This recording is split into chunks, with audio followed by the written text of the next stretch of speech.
she's really going to try to convince us that what happened on that debate stage was a one-off, that Biden just had a bad night. I'm sure she wants to believe that. I find it hard to believe that she's bought her own lies. But what I will say is that I'm personally tired of being insulted by Democratic lawmakers and Democratic operatives. And that's what Mika Brzezinski really is. Okay, you're gonna try to tell me that Joe Biden, an 81-year-old who has had multiple episodes in public that made it clear that he has cognitive decline issues. You're to tell me that no, it's not a problem at all. Well, maybe Mika Brzezinski hasn't seen what we've all seen. Maybe she's totally oblivious, or maybe she's lying to you. Watch this compilation and you tell me what you think. Making sure that we're able to make every single solitary person eligible for what I've been able to do with the COVID. Excuse me, with dealing with everything we have to do with. Look, if we finally beat Medicare, and I'm going to continue to move until we get the total ban on the total initiative relative to what we're going to do with more Border Patrol and more asylum officers. President Trump? I really don't know what he said at the end of that sentence. I don't think he knows what he said either. Look, what I did, for example, he wants to get rid of the ability of Medicare for us to be able to negotiate drug prices with the big pharma companies, dealing with the segregation that exists among these corporations that collude to keep people out of their houses. I made sure every company in the world, every pharmaceutical company, cannot have to pay. And by the way, so every day. Listen, guys, this isn't just about a Democratic candidate's ability to beat Donald Trump. It ain't simply about that. What Mika Brzezinski is advocating for is not simply that Biden, who is incredibly vulnerable and will very likely lose the election to Donald Trump. It's not that she's just simply asking him to stay in the race. And by the way, like mocking people who are asking otherwise. She is advocating for Joe Biden to continue leading this country for another 4 years if he somehow miraculously ekes out a win.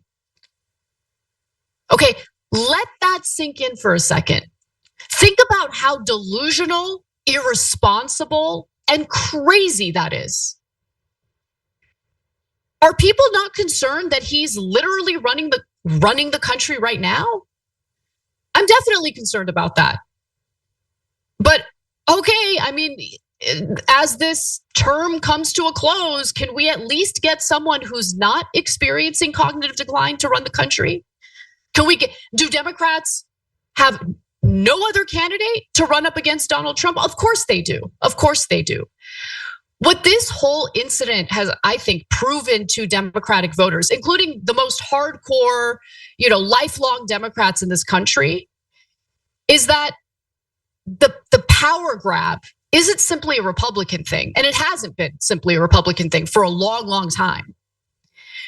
You have people within the Democratic Party, in liberal media, essentially putting a party before the American people, but more importantly, putting specific figures within that party before the American people and the future of this country. What that communicates to voters is that these people don't care about you. They care about themselves. They care about all of their buddies in their little cocktail circle. They care about maintaining power. And that's it. That's it. Every time I hear a Democrat who's providing cover for Joe Biden claim that, democracy's on the line, I can't help but roll my eyes because they simply do not believe that.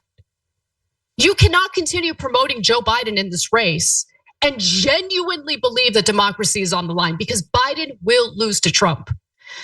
Finally, an anonymous House Democrat told the White House, I don't know who's making the decisions. Why the hell isn't Biden on the phone with congressional leadership? Everybody now thinks he could cost us the majority, and he will if he remains in the race. And now we have finally a second Democratic lawmaker who is willing to go on the record and call for Biden to step down. And that's Representative Raul Grijalva. He's in the state of Arizona, and he's served in Congress for more than 2 decades, since 2003. He says, if Biden's a candidate, I'm going to support him, but I think that this is an opportunity to look elsewhere. What he needs to do is shoulder the responsibility for keeping that seat, and part of that responsibility is to get out of the race. Who knows if he's gonna listen? I guess we're gonna have to wait and see.